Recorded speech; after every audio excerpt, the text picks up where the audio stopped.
Good morning. This is the June 30 pre-market brief. 3 things to anchor on before the open. First, we are formally in a crisis volatility regime. 5-day realized vol is about 6.4 points, and VKPOSI is near 97. That means our scenario bands are 3.5x wider than normal. Second, and this is the good news, yesterday's prediction was an in-modal hit, so there is no penalty carried into today. The wide crisis bands we built after the June 23 and 26 misses finally worked. Third, today is the last trading day of the half year, so passive rebalancing flow will dominate. The headline call, constructive global tape, but local rebalancing caps it. Range-bound is the base case. This slide is the whole brief in one breath. The tension today is global versus local. Globally, everything is green. S&P up 1.2%, Sox up nearly 4%, VIX falling. Locally, we have the single largest flow event of the half year, index rebalancing on the last trading day. The 3 numbers tell the story. 38% says range-bound is most likely. The Sox number with the flat EWY footnote says the good news isn't reaching us. And the minus 7.5 trillion with the plus 337 futures says foreigners are rebalancing mechanically, not fleeing directionally. Practically, keep cash high, hedge a little, and look for opportunity outside the big memory names. The overnight tape was strongly positive. The standout is semiconductor capital equipment. Lam, Applied Materials, and KLA all up 8 to 12%, driven by the Samsung and SKhainicks mega capex announcements. The Philadelphia Semiconductor Index staged a dramatic reversal from down 3.2% intraday to up 3.8% at the close. Even Micron, which was down 9.6% at one point on the antitrust news, closed positive. Big tech was broadly strong. And critically, the macro backdrop is calm. VIX fell, 10-year yields were flat, oil is at 70. So nothing in the global picture is telling us to be afraid. Hold that thought, because the next slide shows the problem. Here's the catch. Look at the 2 columns. On the left, everything US-linked surged. On the right, every Korean proxy is essentially flat. The EWY Korea ETF closed up just 0.1%. KOSPI night futures plus 0.07. The currency gap is basically zero. So the global semiconductor rally is hitting a transmission wall before it reaches Seoul. Why? 2 reasons.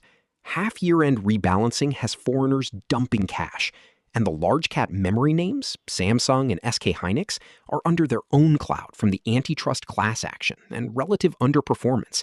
The lesson for the open, don't assume a big gap up just because Sox was up 4%. The proxies are telling you it may not come through. On currency, the dual source method says the open should be flat. The onshore anchor, yesterday's NAVA spot close, is 1,541. The offshore investing.com quote at 7 a.m. is 1,541.5. The gap is half a 1, 0.03%, neutral. Both sources updated, so gap confidence is high, no penalty escalation.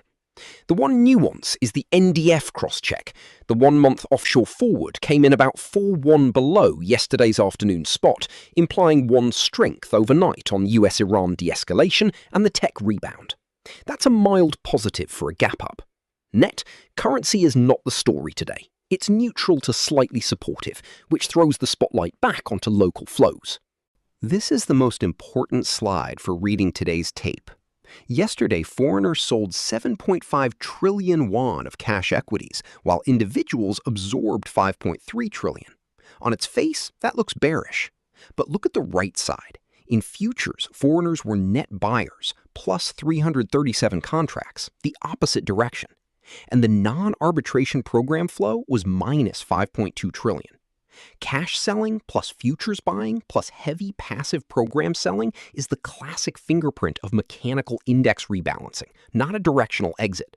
And today, June 30, is the last day of the half year, so that rebalancing pressure peaks. The takeaway? Treat the foreign cash selling as flow, not signal, but respect that the flow can still push the index around intraday, especially into the close. A quick word on why the bands are so wide today. In the last 5 sessions, we had a minus 10% day on the 23rd and a minus 5.8 on the 26th. 2 5% plus moves in a week. That forces a crisis declaration. 5-day realized volatility is about 6.4 points, well above the 5.0 trigger, and KOSPI is near 97 and rising. Under crisis rules, every scenario band is multiplied by 3.5 versus a calm day, and the downside leg gets an extra 1.8 factor because Korean market drops tend to be fatter than the rallies. This is exactly the fix we made after the June 23 and 26 misses, and yesterday it paid off with an in-modal hit. Wide bands aren't a lack of conviction, they're honest about the environment. Here are the 4 scenarios for the next 24 hours. Base is modal at 38%. Gap up attempt, then the foreign rebalancing flow caps it, and we fade toward a range-bound close. KOSPI roughly 8185 to 8520. Bull at 27% requires 2 things. Foreign futures expanding past plus 2,000 contracts, and the U.S. semi-cap strength actually passing through to Samsung and Hynix early. Bear at 25% is the rebalancing peak overwhelming the tape, with foreign futures flipping to sell and retail credit loss cuts triggering. That takes us to 8100 down to 7866. And we always carry a crash tail in crisis, 10%, for a forced liquidation cascade below 7765. Note base is capped at 40% by rule so we don't get directional numb, and bear plus crash together cover the kind of minus 10% tail we saw on June 23. Trade the levels, not the narrative. On the left is the KOSPI map off yesterday's close of 83.95. The 2 numbers that matter most, 85.20 on the upside, a break there confirms bull, and 81.28 on the downside, yesterday's low. A break there flips us to bear, and if 80.80, the June 24 low, fails, we go to crash watch. On the right is the checklist. At the open, expect a soft, near-flat start given the neutral gap and flat proxies. The tell is whether semi-cap strength holds the memory names gap by 9:30. Your bull trigger needs both futures past plus 2,000 and a break of 85.20. Wait for confirmation, don't anticipate. Your bear to crash tripwire is futures flipping past minus 3,000 with 81.28 breaking. And remember, rebalancing peaks into the close, so the largest moves are likely late. Don't burn yourself trading morning noise. Here is the practical game plan. Overweight. This is where the opportunity is. Semiconductor equipment names that should catch the Lam, AMAT, KLA pass-through. The battery complex with strong momentum from LG Energy and Samsung SDI, plus power infrastructure and shipbuilding. Neutral on the large cap memory names. The antitrust suit and rebalancing wane near term, but the enormous CapEx commitments are a genuine long-term tailwind. So don't abandon them, just don't chase. Underweight the passive index-tracked megacaps that sit directly in the rebalancing outflow path. On risk, this is a crisis regime, so the framework calls for at least 50% cash and a partial mandatory index hedge, a KOSPI 200 put or inverse position. And keep one eye on foreign futures. If they flip past minus 3,000, raise your hedge immediately. The discipline today is patience. High cash, small hedge, and let the rebalancing dust settle. To close, the one line to remember. The global tape is green, but the half-year-end rebalancing flow runs the show today.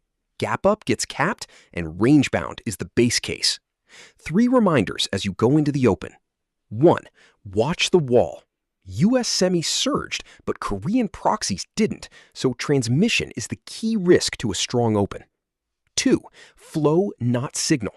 Read the foreign cash selling as mechanical rebalancing, but respect that it can still push the index around, especially late. 3. Stay defensive. This is a crisis regime, so keep at least half in cash, carry a partial hedge, and trade the levels rather than the noise. And the usual reminder, this is educational, not investment advice. Good luck today.